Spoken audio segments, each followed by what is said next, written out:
that's very responsible for having me become a Life Mission helper. And that person is Janice England. Yeah. I don't know if you remember, but back in late 1980s, I had just retired from General Telephone. I had been a widow for 10 years, and my daughter and son-in-law and 3 children were living with me in my home in Lakewood, building on a second story. My daughter was diagnosed with ALS, Lou Gehrig's disease. One Sunday morning after Mass, Janice and I went to the same church. Janice was telling my daughter how wonderful it was that she was getting ready to go to Africa. She was explaining how excited she was to make this trip. And later in the car on the way home, my daughter said, "I wish I could do that, but Mom, you ought to do it. You really should do this, Mom." And I thought about it for a few days. Actually, she mentioned it a couple of times later in the day. And I made some phone calls and stuff. About a week later, I was in LA with an interview with Father Mike, who's now Monsignor Mike. And she went with me on that interview. She rode in the car. She couldn't go up the steps to the house because she couldn't climb the steps. But I think she went because she wasn't sure I wasn't going to back out. She wanted to make sure I did this. But it was all because of Janice's enthusiasm.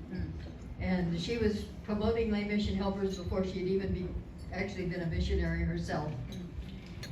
The upshot was that I joined the class of 1990. I was commissioned, well, we went to class out on the house in Larchmont, commissioned to the old cathedral, went to Sierra Leone, and Father Mike, I went under false pretenses.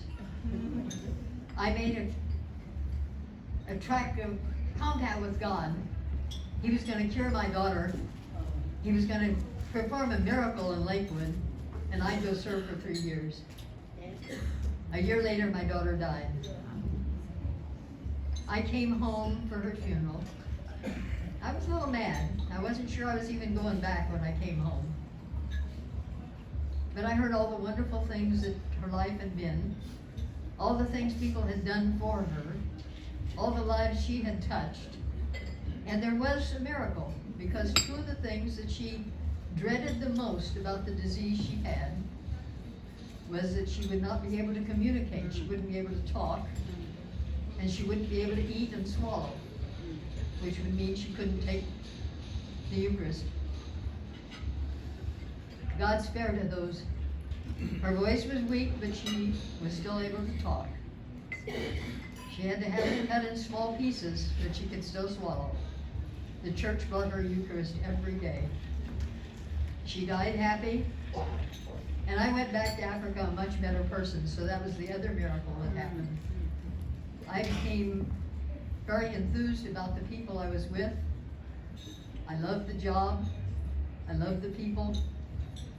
And I came home, lived for a couple of 3 years with some grandkids who thought I was a cool enough grandma to live with. Still very cool grandma. Who else goes parasailing with her? And when the house had to be sold because they were joining the army and getting married and moving away, I wanted to go back.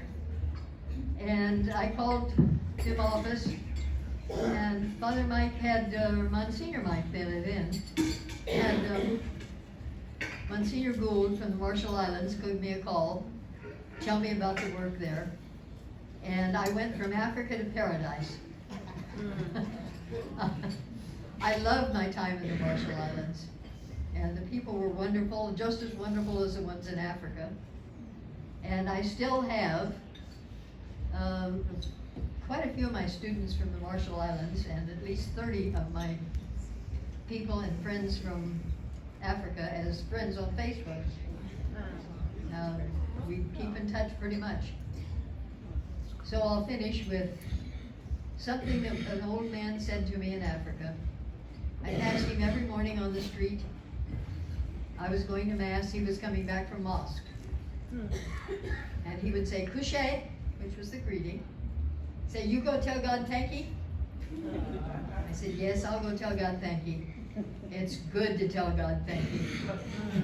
It's good to tell God thank you for everything he's done for me and for Lay Mission helpers. Thank you.